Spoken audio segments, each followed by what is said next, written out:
अखण्डमण्डलाकारं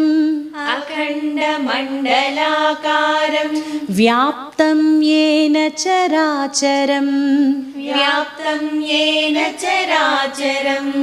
तत्पदं दर्शितं येन तस्मै श्रीगुरवे नमः। अज्ञानतिमिरान्धस्य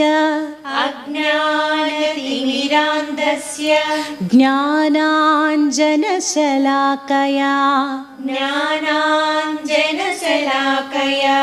चक्षुरुन्मीलितं येन तस्मै श्रीगुरवे नमः।